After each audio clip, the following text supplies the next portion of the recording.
कृष्णा हरे हरे हरे राम राम राम हरे हरे।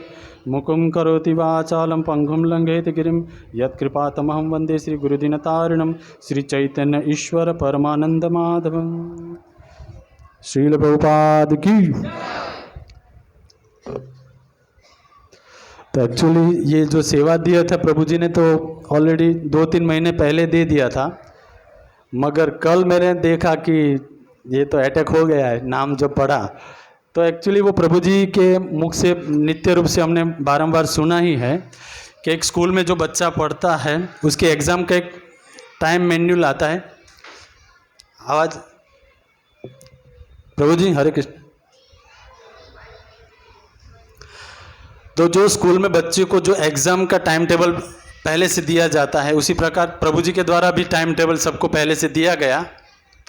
मगर मैं वो आलसी बच्चा हूँ स्टूडेंट कि बार बार बताया गया कि भैया आपका नंबर आने वाला है, थोड़ा तैयारी करो। मगर मैं तो प्रभु जी बोलते ना वो लॉन्ग टाइम हो जाएगा, बहुत समय 2 महीना 3 महीना है, आराम से कर लूँगा। ऐसा करते करते आखिर में वो दिन आ गया। कल मुझे पता चला कि हमला हो चुका है। व्हाट्सएप में नाम देखा तो यथा योग्य प्रयास करूँगा। आपके श्री चरणों में प्रार्थना करता हूँ कि इस जगह बैठना मेरा, आपको तो ऑलरेडी पता है मेरी औकात क्या है कि मेरा लेवल क्या है, फिर भी यहाँ पे प्रभु जी के आदेश से मैं बैठा हूँ। और आज का टॉपिक जो दिया है वो टॉपिक भी देखिए मेरे जैसे अदम को कितना हैवी डोज दिया है कि गौर किशोर दास बाबा जी महाराज त्याग की मूर्ति, उनके जो प्रणाम मंत्र है उसमें भी उनका ये जो त्याग का ये जो है उसमें प्रकट होता है। तो पहले उनके प्रणाम मंत्र से शुरुआत करेंगे। नमो गौर किशोराय साक्षात वैराग्य मूर्तये विप्रलंबर शांबोधे पादाम्बुधाय ते नमः। तो उनका जो स्तर है वो उनके प्रणाम मंत्र में ही है, त्याग की मूर्ति है। वो अगर उनके दर्शन भी हो जाए तो प्रकट हो जाएगा, उनका इंट्रोडक्शन देने की ज़रूरत नहीं पड़ेगी। जैसे मैं हूँ तो बोलना पड़ता है कि मैं रघुकुलनाथ रामचंद्र या रमेश राठौड़, ऐसा। तो उनका जो लुक है, उनका जो दिखावा, मतलब उनका दर्शन मात्र से ही सामने वाले के हृदय में हृदय परिवर्तन होना प्रारंभ हो जाता है, उनके दर्शन मात्र से। तो कहते हैं कि भवसागर पार होने के लिए अभिलाषी जो व्यक्ति है उनको विषयों को देखना और स्त्रियों को देखना विष खाने से भी अधिक खराब समझते हैं। तो इस वचन का अपने जीवन में अक्सर 100% पालन किया है गौर किशोर दास बाबा जी महाराज। हम लोग क्या कहते हैं, बोलने के लिए बोल देते, मगर प्रैक्टिकली अपने जीवन में अप्लाई नहीं करते हैं कि भाई थोड़ा यहाँ पे सेवा दिया गया है तो थोड़ा अच्छा बच्चा बन के थोड़ा अच्छा बोल लेता हूँ, मगर प्रैक्टिकली लाइफ में कुछ 0 कुछ है नहीं। तो यहाँ पे गौर किशोर दास बाबा जी के जीवन में ऐसा नहीं है। वो बोलना सब डिंगबाजी कम, और वो उनके जैसे मैंने कहा तो उन्होंने किसी भी दिन किसी विषयी व्यक्ति की वस्तु को स्वीकार नहीं, जो विषयी व्यक्ति है उनकी वस्तुओं को स्वीकार नहीं किया है। गंगा तट पर रहते हैं और कपड़े भी कौन से, जो स्मशान यात्रा में जो मुर्दे को कफन पहनाते लपेटते वाइट कपड़ा, वो जो रिजेक्शन फेंक दिया जाता है उसको लेकर आते हैं, उनको गंगा नदी में धोते हैं, उनको शरीर पे कॉपिन के रूप में यूज़ करते हैं, इस्तेमाल करते हैं। तो देखिए उनका स्तर क्या है। हम लोग किसी स्मशान यात्रा में जाते तो भी घर पे आके स्नान कर लेगा, अशुद्धि हो गए। साथ में मोबाइल भी होता है स्मशान यात्रा में, जेब में पैसे भी होते हैं, उसको हम नहीं फेंकेंगे, हम खुद स्नान करेंगे। कितना विचलित ये कथा है अपने जीवन की, है ना। शमशान यात्रा में जाते सब कुछ गोल्ड भी पहना है, गले में सोने का चेन भी है, हाथ में उंगली में भी अंगूठी भी है, रिंग भी है। तो जाएंगे तो वो सब सेफ रखेंगे, खाली अपने को स्वच्छ करना है। तो यहाँ गौर किशोरदास बाबा जी का देखिए, वो मुर्दा का जो कपड़ा लपेटा है कफन का, उसको निकाल के जो रिजेक्शन फेंक दिया कचरे में, कोई काम का नहीं, ऐसे कपड़े को वो धो के पहनते हैं। देखिए उनका स्तर क्या है, स्टेप बाय स्टेप मैं प्रयास करूँगा, मगर मेरी योग्यता नहीं, मैं उनके जो जीवन चरित्र है उनको यथा योग्य शब्दों के माध्यम से आपको प्रस्तुत कर पाऊँ, ऐसी मेरी कोई काबिलियत नहीं है, मगर फिर भी टूटा फूटा प्रयास करूँगा। आप अपने हिसाब से थोड़ा जोड़ दीजिएगा। गौर किशोरदास बाबा जी की जो, वैसे तो कोई इतना विस्तार से कोई ज़्यादा कथा नहीं है उनके विषय में, मगर जितना भी है वो कहते हैं 1 किलो मिठाई खा लिया फिर सुबह में गला पकड़ लिया, नहीं मतलब एक टुकड़ा भी मिल जाए तो वो बेस्ट है। तो ऐसा इसमें है कि कम जीवन में जो भी जिए, बहुत बेटर जिंदगी उन्होंने व्यतीत की है। और गौर किशोरदास बाबा जी पद्मा नदी के किनारे रहते, टेपा खोला के समिष्ट बागजान नामक किसी ग्राम के वैश्य परिवार में आविर्भाव हुए। उनका जन्म वहाँ पे वैश्य परिवार में हुआ था। बाबा जी महाराज गृहस्थ आश्रम में रहते थे, और उनका जो गृहस्थ में उनका नाम एक्चुअली वंशीदास थे। गौर किशोरदास बाबा जी बाद में हुआ, मगर पहले उनका नाम वंशीदास है। उसी समय वो अनाज के बड़े व्यापारी थे। गौर किशोरदास बाबा वंशीदास जो थे अनाज के बड़े व्यापारी थे, और इसी में अपना जो जीवन निर्वाह है करते थे। 29 साल की उम्र में उनके पत्नी का देहांत हो जाता है, और जब वो उनकी पत्नी का देहांत हो जाता है तो वो चले जाते वृंदावन, निकल लेते हैं। प्राय देखा जाता है कि कम उम्र में जिसकी पत्नी या पत्नी के पति की देहांत हो जाती है तो सेकंड राउंड की सोचते हैं कि भाई दूसरी शादी करें और भोग विलास जो भी उसको कवर करे, बहुत सुख सुविधा है जीवन में, ऐसा लोग सोचते हैं ऐसा। मगर यहाँ पे देखिए गौर किशोरदास बाबा जी महाराज 29 साल की उम्र में उनकी पत्नी का जो देहांत हो जाता है, फिर निकल लेते वृंदावन की ओर भजन मार्ग में, और कोई प्रोग्राम नहीं बनाते। वहाँ जा कर के हमारे जो जगन्नाथ बाबा जी है, उनके शिष्य भगवत दास बाबा जी महाराज, उनसे वैरागी जो वेश है वो धारण करते हैं। इस्कॉन के अपना विश्व भर में इस्कॉन के जितने भी मंदिर हैं उसमें ये जो नीचे जो देखे गुरु परंपरा, सड़ गोस्वामी है, उसके बाद में जगन्नाथ दास बाबा जी महाराज है, उसके बाद में भक्ति विनोद ठाकुर है, उसके बाद में जो दिखते हैं गौर किशोरदास बाबा जी महाराज, उनके बारे में हम चर्चा करें। शायद कोई नए हैं, या फिर यहाँ से शुरुआत करें तो प्रभुपाद जी है, उनके बाद भक्ति सिद्धांत सरस्वती ठाकुर है, गौर किशोरदास बाबा जी जो उनके बारे में जो जीवन चरित्र हम प्रयास कर रहे हैं। तो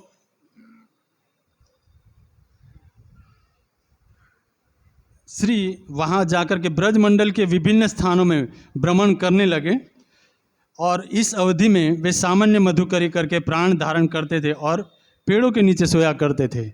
ऐसा कोई विशेष फैसिलिटी की आकांक्षा महत्व नहीं देते थे, मुझे अच्छे से सुख सुविधाएं मिले, और एक घर से जो भी मिला उसमें ही निर्वाह कर लेते। ऐसा नहीं कि भाई और 2-4 घर घूम के थोड़ा पेट भर जाए ऐसा तो कवर करूं, ऐसा सोचते नहीं थे।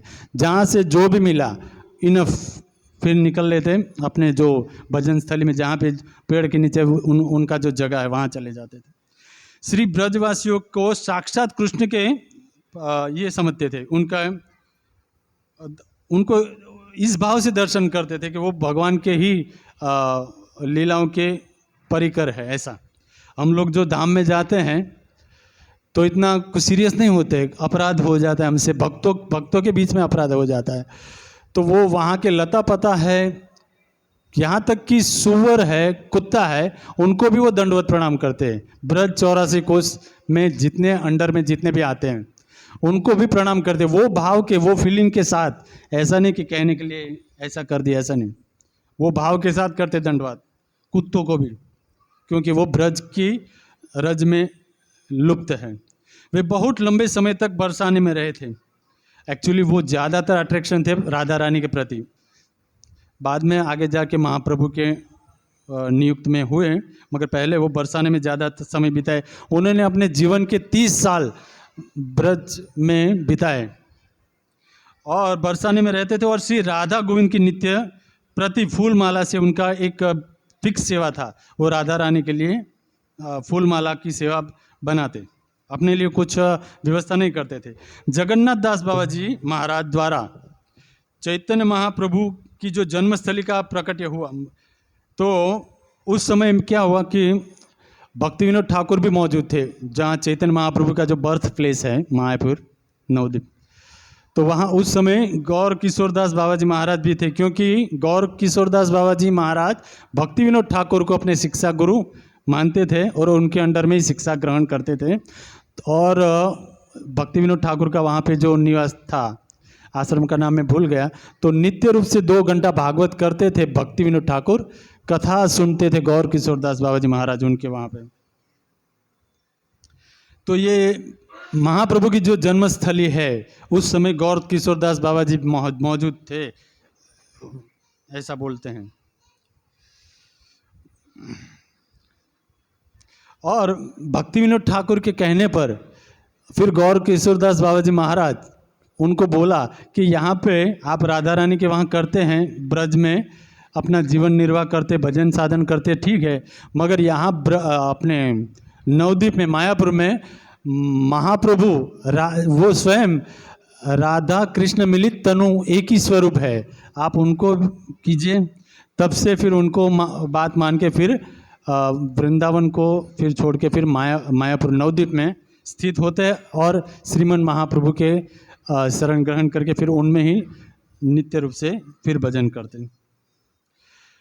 इस समय में श्री बाबा जी महाराज अनेक दिव्य भाव में सर्वदा विभोर रहते, भाव विभोर में रहते। कभी कभी गंगा तट पर विभोर भाव में गौर गौर गौर गौर करके ऐसे नाचते रहते, कभी मूर्छित हो जाते, कभी कभी जोर जोर से हंसते। तो और लोग देखते, जैसे हमारे जैसे मेरे जैसे, तो बोलते कि वो तो पागल है, ऐसा उनको देख के, उनका जो लुक देख के। तो ऐसे भाव विभोर में वो विप्रलंब भाव में रुदन के साथ, इतने आक्रंद के साथ महाप्रभु को पुकारते। गंगा किनारे जब वनों में वो टहलते तो राधा गोविंद की दिव्य लीलाओं का अवकाश स्मरण करते, आनंद पूर्वक घुमा करते। उसे समय शरीर पे उनकी एक ही केवल कोपिन पहना रहते थे। कभी कभी तो वो भी दिगंबर, कभी कभी तो कोपिन भी नहीं रहता था। वो स्तर से ऊपर उठ चुके थे, हमारे जैसे नहीं वो कपड़ा वो थोड़ा स्टाइल मतलब अच्छा है कि नहीं, ऐसा नहीं। वो नित्य रूप से इतने मग्न रहते भगवान की कथाओं में, उनकी लीलाओं में, स्मरण में। तो जो एकमात्र कॉपिन पहनते, वो उदन नृत्य में वो कभी निकल जाता तो उनको ज्ञात नहीं रहता था मेरा जो पहना है वो भी निकल जाता है। देखिए उनका स्तर, उनका भजन का स्तर आप अनुमान लगाइए कि क्या स्थिति होगी। हमारे जैसे अगर कीर्तन करते करते कोई चाबी गिर जाता है तो हम वो कीर्तन छोड़ के चाबी को पहले, बटवा निकल गया, मोबाइल निकल गया, तो वो पहले कवर करते हैं। यहाँ पे देखिए उनकी एकमात्र कॉपिन पहनी है, वो भी निकल जाती है तो उनको ज्ञात नहीं है कि मेरी कॉपिन निकल गई है। क्या स्तर है उनका देखिए। और ऐसे महात्मा के विषय में मेरे जैसे को बोलने के लिए सेवा सौंपा है। मैं सही रूप से प्रस्तुत नहीं कर पाऊँगा, मैं जानता हूँ, मगर आप ऑलरेडी सीनियर भक्त हैं और उनके बारे में ज़्यादा जानते ही है। मगर ये जो मैं बोल रहा हूँ वो नए भक्तों के लिए बोल रहा हूँ, शायद उन्हें ना पता हूँ, उसके लिए मैं मेरी बच्चों जैसी भाषा में समझाने का प्रयास कर रहा हूँ। नाम जप किया करते, कभी कभी तो वो माला जो करते, हरिदास ठाकुर की जैसे वो 24 घंटे में 3 लाख नाम जप करते, मगर 2 लाख नाम तो वो संख्या पूर्वक करते ऑलरेडी। और 1 लाख जो नाम है वो उसकी माला पे मोती पे हाथ अटक जाता है, वो भाव में खो जाते, वो घुमाना भूल जाते। और हमें देखिए, या फिर मैं मेरी बात करूं, हमें सिर्फ 16 माला करना है तो अभी मतलब जैसे गोवर्धन रख दिया सर पे, ओ माय गॉड कब ख़त्म होगा। मेरी गौमुखी के अंदर तो आगे वाला जो आता है उसमें ध्यान रहता है कि वो वाला मोती आया कि नहीं, ऐसे अंदर अंदर वो ध्यान में रहता है। वो तो मैं पलटी मारूं, क्या कब मैं पलटी मारूं, ऐसा मेरा टारगेट रहता है। मेरी जो सच्चाई है वो मैं प्रकट कर रहा हूँ। मगर यहाँ गौर किशोर दास बाबा जी महाराज जो है वो माला अगर गिर जाती है तो अपनी धोती को फाड़ के उसमें गांठ बना के 108 गांठ बना के उसमें माला करने लगते, मगर हरि नाम से विमुख नहीं होते। कितनी प्रगाढ़ उनकी नाम के प्रति रुचि है। उनकी सेवा का अवसर प्राप्त करने के लिए, प्राय वो इतने फेमस थे वो समय में भी, तो उनकी सेवा के लिए जो वहाँ के नवद्वीप के नगरजन थे वो उनको इनवाइट करते कि एक बार अगर आ जाते तो हम उनको सेवा, मतलब प्रसाद वगैरह, इतना दान दक्षिणा ये सब जो होता है, तो मगर वो उनको इतना पटाना इतना आसान नहीं था। वो कभी किसी की सेवा ग्रहण नहीं करते थे। तो इतने मैंने एक्चुअली मैं तैयारी नहीं किया। मैं जैसे मैंने कहा कल रात को ही मैंने व्हाट्सएप में नाम देखा।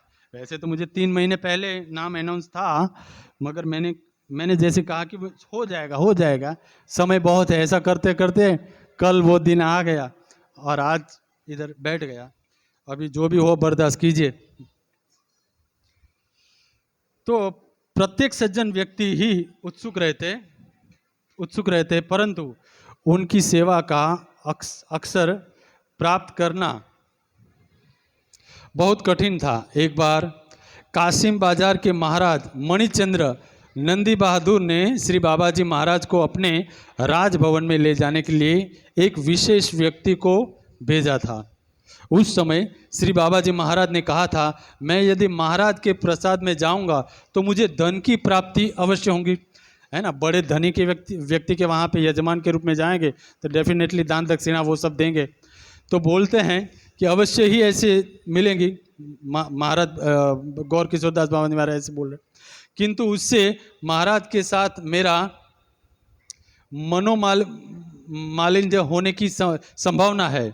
मेरे जाने की जगह वे ही अपना समस्त विविध वो जो उन्होंने महाराज जो वहाँ के महाराज थे उन्होंने जो इनको इनविटेशन दिया, तो सामने गौर किशोर दास महाराज ने, बाबा जी महाराज ने क्या बोला कि आप अपना जो धन राजपाट है वो सब छोड़ के मेरे पास आ जाओ, मैं आपके लिए एक भजन कुटीर बना दूंगा, हम दोनों मिलके भजन करेंगे। तो जो इनविटेशन देने के लिए जो आया था वो बोला बाढ़ में गया, मेरे को अपना जो है वही पकड़ना है, क्यों मैं उसको वो तो मेरे को भजन कुटीर बनाने के लिए बोल रहे हैं। तो बोलने के लिए सब बोलते हैं, मगर जब गौर किशोर दास बाबा जी ने सामने से इनवाइट किया कि आ जाओ, मैं तुम्हारे साथ पूरा समय व्यतीत करूंगा, भजन का जो मेरा आशीर्वाद है, कृपा दृष्टि है, पूरा मैं न्योछावर कर दूंगा, आ जाओ, तुम्हारा राजमहल छोड़ दो, मैं तुम्हें भजन कुटीर बना दूंगा। तो वो भाग जाता है, मेरे को नहीं करना है, अपना महल जिंदाबाद, ऐसा करके।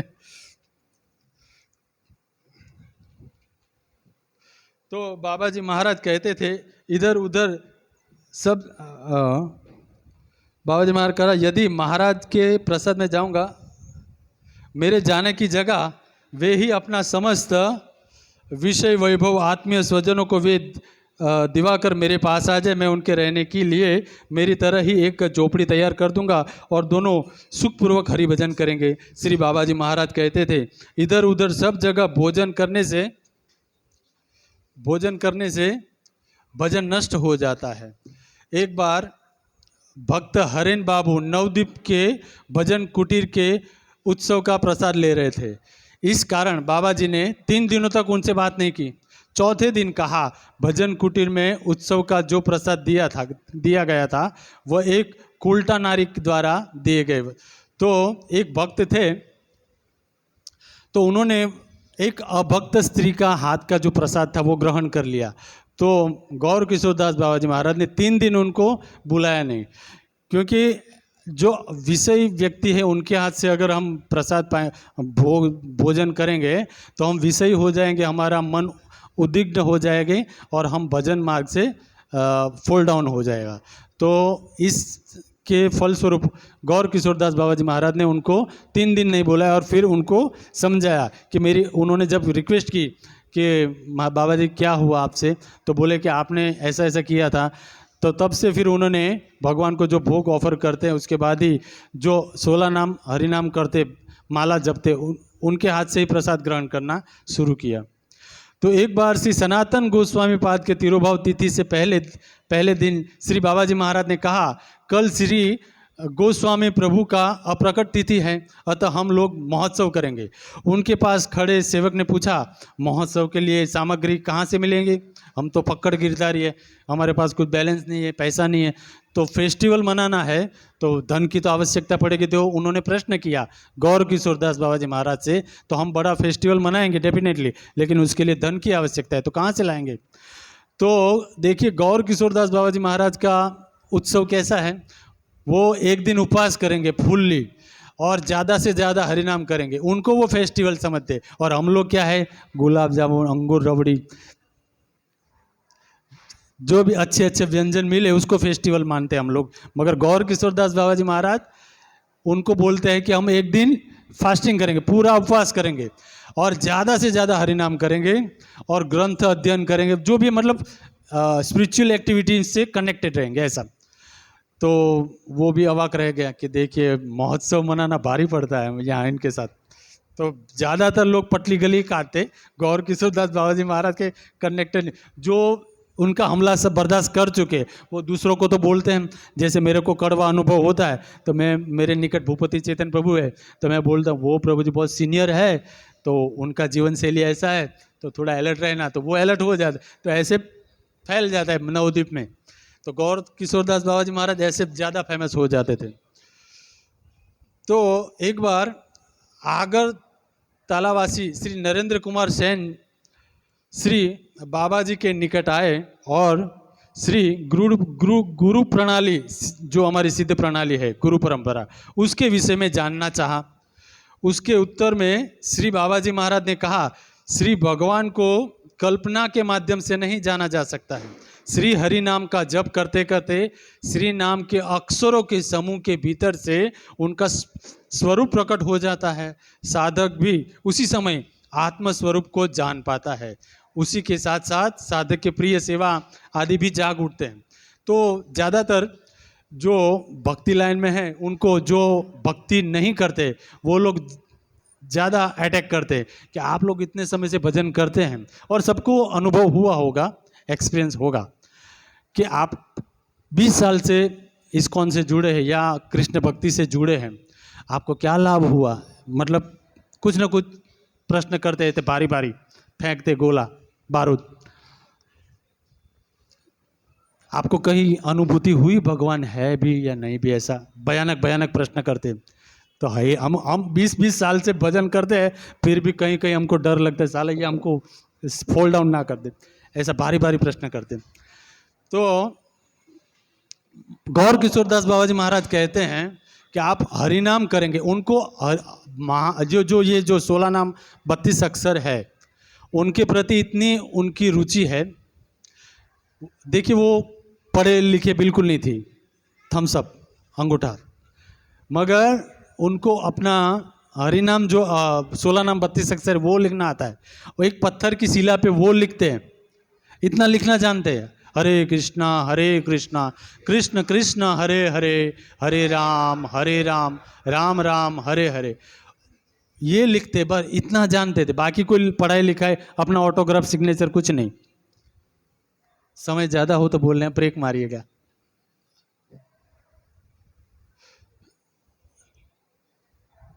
तो ऐसे वो बोलते हैं कि अगर आप हरिनाम के प्रति धीरे धीरे करते रहेंगे तो शुरू में कड़वा करेला जो है वो स्वाद में डेफिनेटली कड़वा है, मगर शरीर के लिए बहुत फ़ायदा कारक है। उसी प्रकार हरिनाम जो है शुरू में बहुत लोडिंग ले, जैसे मैंने कहा कि मैं आज भी मैं इतना नाम के प्रति मेरा रुचि नहीं है, इतना जैसे आप लोग करते हैं इतना मेरा रुचि नहीं है। आप लोग देखते होंगे जूम पे मैं दिखता ही नहीं हूँ। तो ये इनकी प्रस्तुति, मैं अपना भांडा खुद ही फोड़ रहा हूँ आपके सामने। तो एक बार एक डॉक्टर ने बाबा जी महाराज से कहा था कि वे नवद्वीप धाम में रहकर बिना पैसे लिए चिकित्सा करना चाहते हैं। तो एक डॉक्टर ने गौर किशोर दास बाबा जी महाराज से कहा कि मैं बिना पैसे के नवद्वीप में जो रोगी लोग हैं उनकी सेवा कर। वो समझता है कि मैं ऐसे सेवा भाव करूँगा तो मैं अपना भगवान की धाम में मेरा थोड़ा कन्फर्मेशन पक्का हो जाएगा, ऐसा सोच रहे थे। तो गौर किशोरदास बाबा जी महाराज ने कहा कि आप कम से कम वो रोक कर रहे, ठीक है, जन कल्याण के लिए ठीक है, लेकिन वास्तव में आपकी सेवा वो रहेगी कि आप लोगों के दिमाग में जो विषय वस्तु समाई हुई है उनको नष्ट करने का प्रयास करें, वो रियल आपकी सेवा रहेगी। आप डॉक्टर है, इंजेक्शन देके कोरोना वायरस हटा देंगे, अच्छी बात है, मगर रियल वायरस जो कृष्ण वायरस है वो आप अगर किसी को दे देंगे तो फिर वो जन्म मृत्यु के चक्कर से निकल जाएगा, फिर इनको वो आपके इंजेक्शन की ज़रूरत नहीं पड़ेगी, है ना। तो इस प्रकार से वो डॉक्टर को भी कवर कर लिया, तो वो भी फिर हरि बोल करके गौरा गौरा करने लगा जीवन भर। तो ऐसे एक बार नया कौपीन धारण करने वाले किसी ने श्री बाबा जी महाराज के समीप कुछ दिन आवागमन करने के उपरांत नवद्वीप में ही किसी भूमि की अकारिणी रानी के एस्टेट के कर्मचारी के पास से 5 काठा यानी कि 8 हाथ लंबी और 4 हाथ चौड़ी परिमित भूमि 1 काठा कहलाती है। उसी भूमि का एक्चुअली क्या है कि वो एक बड़े व्यापारी थे, थोड़ा बहुत भजन करते थे। तो गौर किशोरदास बाबा जी महाराज, जैसे यहाँ पे हम लोग भजन कर रहे हैं, थोड़ा बहुत जो भी बन पाता है, तो एक जगह की ज़रूरत पड़ती है।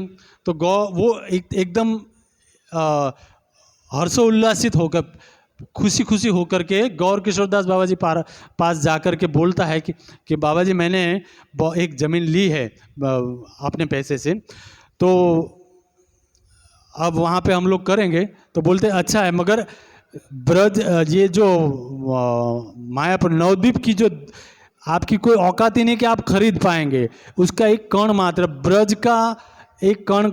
आज प्राय देखते हैं हम इंस्टाग्राम में, रील, फेसबुक में कि वृंदावन में यहाँ पे प्लॉट मिल रहे हैं, यहाँ पे फ्लैट मिल रहे हैं। तो वास्तव में वो पैसे से खरीदा ठीक है, लेकिन देखा जाए एक भक्त जो गौर किशोरदास बाबा की दृष्टि से देखे तो किसी की औकात नहीं है कि ब्रज की एक रज को भी खरीद पाए। तो ऐसे उनको भी डांट फटकार हुई।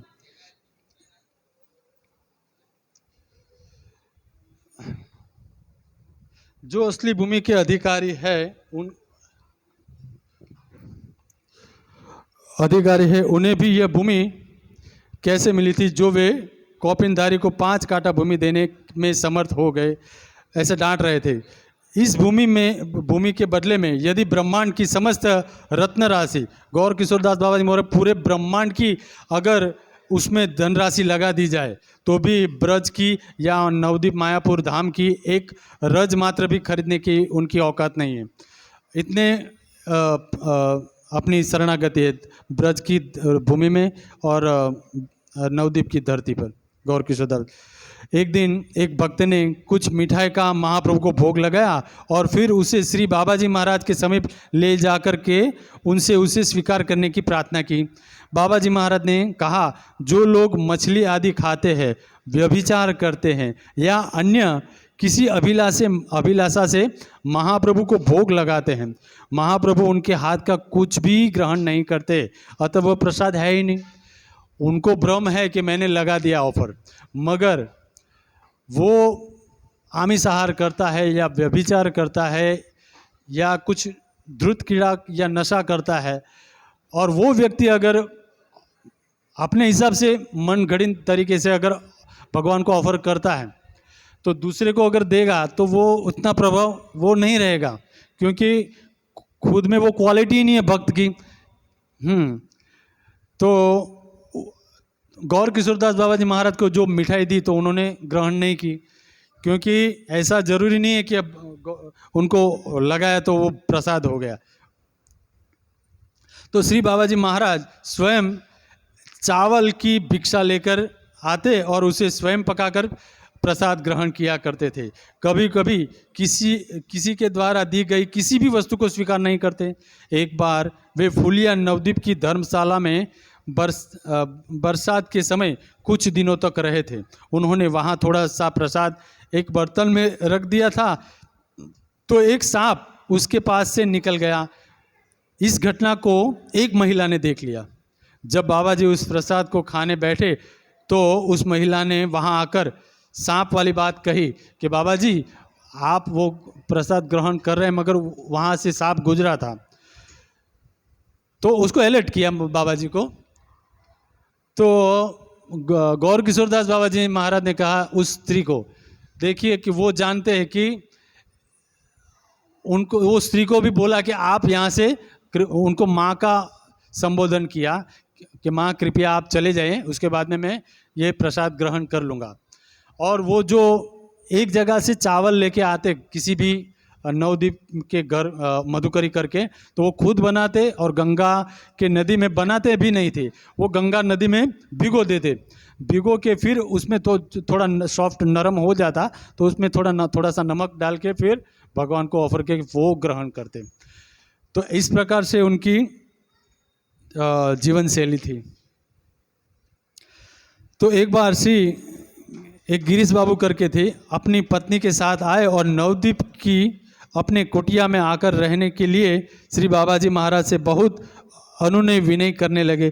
श्री बाबा जी महाराज ने एक कुटिया अच्छी सी बना कर दी। तो गौर किशोरदास बाबा जी महाराज है, उन्होंने क्या कहा कि मुझे कुटिया नहीं चाहिए, आपके एक शौचालय चाहिए। देखिए कितना उनका ये है भाव कि, तो वो आश्चर्य में पड़ गए कि आप शौचालय को क्या, कि मैं अच्छी आपको भजन करने के लिए एक कुटिया दे रहा हूँ तो आप उनको यूज़ कीजिए।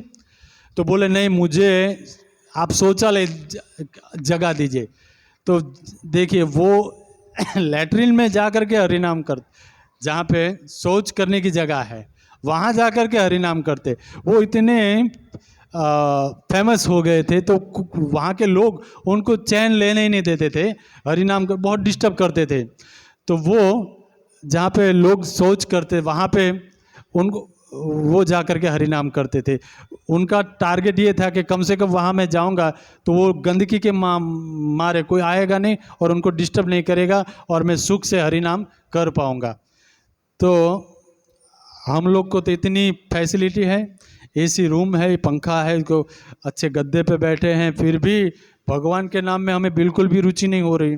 और गौर किशोरदास बाबा जी महाराज का देखिए, इतनी कंजस्टेड पोजीशन में, इतनी गंदी जगह में जा कर के भी इतने अच्छे से भजन कर पाना, एक जैसे उनके मंत्र में ही, प्रणाम मंत्र में त्याग की पराकाष्ठा चरम सीमा कहा जाता है गौर किशोरदास बाबा जी महाराज को। तो वो जगह पे जाकर, ताकि वो कोई डिस्टर्ब ना करे, ऐसा टारगेट ये है। तो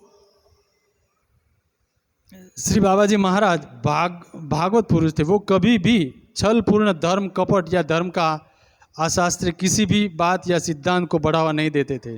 कोई प्रसिद्ध भागवत पाठ्य सर्वदा गौर गौर कहते थे। देखिए हमारे प्रभुपाद के जो गुरु हैं भक्ति सिद्धांत सरस्वती ठाकुर, उनके दीक्षा गुरु है गौर किशोरदास बाबा जी महाराज।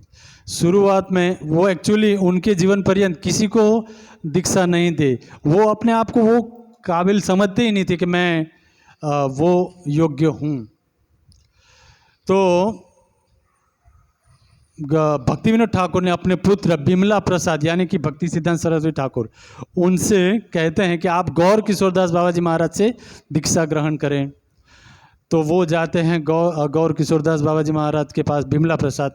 तो गौर किशोरदास बाबा जी महाराज उनको स्पष्ट रूप से मना कर देते हैं, आप इतने पढ़े लिखे युवक हैं, शास्त्रों में निपुण है और संस्कृत के तो अव्वल ए ग्रेड के मास्टर हैं, आप मेरे जैसे अंगूठा छाप के पास आप दीक्षा लेने के लिए मुझे क्यों शर्मिंदा कर रहे हैं? मेरी कोई काबिलियत नहीं, कोई योग्यता ही नहीं, आप मेरा क्यों मजाक बनाने पे तुले हैं? कृपया आप चले जाइए, मेरे में कोई क्षमता ही नहीं मैं कि आपको दीक्षा दूं। तो ऐसा करके उनको भगा देते हैं। तो 2 दिन के बाद फिर से आते हैं बिमला प्रसाद, क्योंकि भक्ति विनोद ठाकुर के स्ट्रिक्टली बोल दिया था कि आपको हर हाल में गौर किशोरदास बाबा जी से ही दीक्षा ग्रहण करनी है, कुछ भी हो जाए। तो फिर 2 दिन के बाद जाते हैं रिक्वेस्ट करने के लिए कि बाबा जी मुझे आपसे दीक्षा लेनी है, कृपया मुझे आशीर्वाद कीजिए, आपकी अहेतु की कृपा मुझ पे कीजिए। तो फिर गुस्सा हो जाते हैं, फिर नहीं मानते, फिर ऐसा करते करते गौर किशोरदास बाबा जी महाराज कंटाल के बोलते ठीक है जाओ, क्योंकि वो भजन करने में डिस्टर्ब कर रहे थे, कि ठीक है जाओ। गुस्से से बोल दिया कि मैं श्रीमन महाप्रभु से पूछूंगा, अगर वो परमिशन देंगे तो सोचूंगा मैं।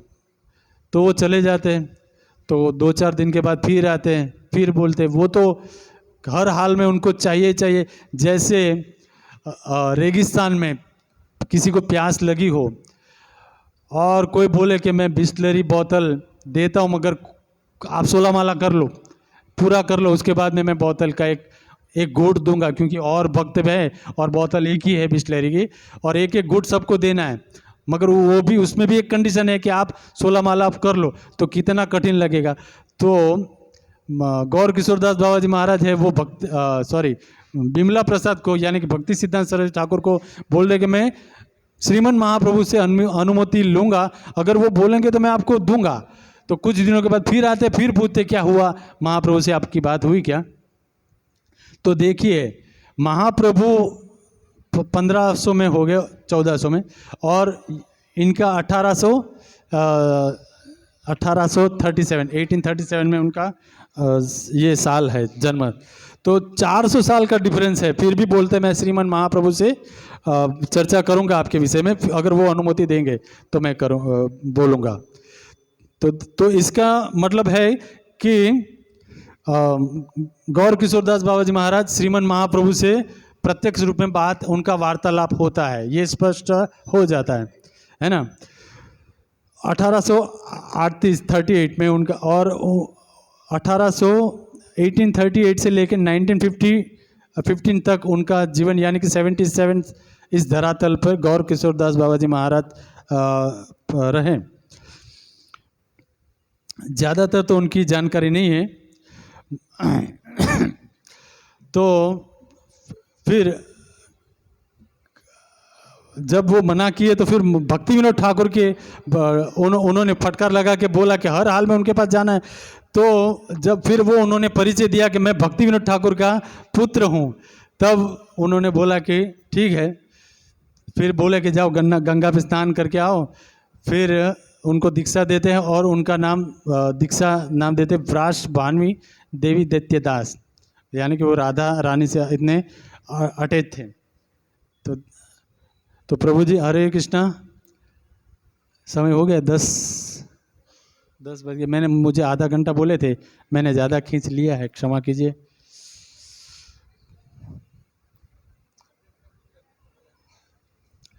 तो गांव में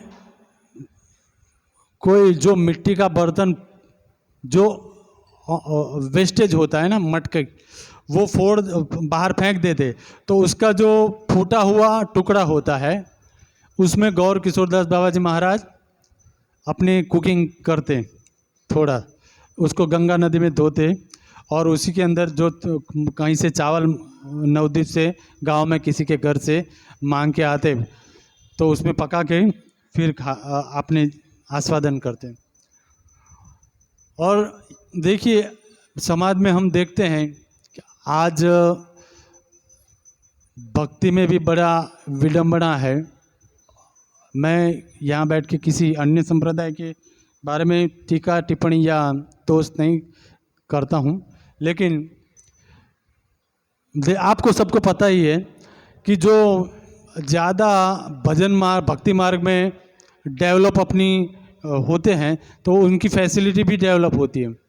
4 व्हील में घूमना, अच्छे फ़ोन यूज़ करना, एसी में रहना, गद्दे पे सोना, सुख समृद्धि का भी डेवलप होता है। मगर गौर किशोरदास बाबा जी महाराज एक पेड़ के नीचे सोते, दूसरे दिन दूसरे पेड़ के नीचे, एक पेड़ से भी उनकी अटैचमेंट नहीं होनी चाहिए, उनका भाव ऐसा है। तो इस प्रकार से गौर किशोरदास बाबा जी महाराज का जीवन था। वैसे तो उनका बहुत विकट परिस्थितियों में उनका भजन है, मगर मेरे जीवा के माध्यम से मैं इतना स्पष्ट रूप से आपको बता नहीं पा रहा हूँ कि किस प्रकार से उन्होंने इस धरातल पे जो भक्ति मार्ग में उन्होंने जीवन व्यतीत किया, उसको सही रूप से मैं प्रकट नहीं कर पा रहा हूँ। तो आज उनका तिरोभावी तिथि है, आज के दिन उन्होंने अपना शरीर छोड़ा था। तो आज सब मिलके हम उनके चरण में प्रार्थना करते हैं कि एक उनका भजन का जो स्तर है वो तो एक समुद्र के भांति है, उस समुद्र के एक बूंद का एक 10वां भाग भी, एक बूंद का 10वां भाग के एक छींटा भी अगर हम पर पड़ जाए तो हमारा अहोभाग्य। और स्पेशली आप मेरे लिए प्रार्थना कीजिए कि मैं भक्ति से बड़ा तुच्छ और निम्न कोटि का हूँ। तो आप सब मेरे लिए प्रार्थना कीजिए कि मेरा कुछ भक्ति में मन लगे, मेरी श्रीमती राधा रानी के चरणों में रतिमति लगे। तो आज की जो टॉपिक था, महाप्रभु जी ने जो सेवा सौंपा था, उसको मैं यहीं पे विराम दूंगा। मैं समझ सकता हूँ आप लोग बड़े धैर्य से कितनी मुश्किल से मुझे बर्दाश्त करते होंगे, मैं समझ सकता हूँ, मगर मैं भी क्या करूँ, मुझे प्रभु जी ने सेवा सौंपा था, इसके लिए आपको मैं इतना त्रास दे रहा हूँ। तो क्षमा कीजिए अगर भूल त्रुटि हुई हो। श्रील प्रभुपाद की जय। निताय गौर हरि प्रेमानंदे। हरे कृष्ण।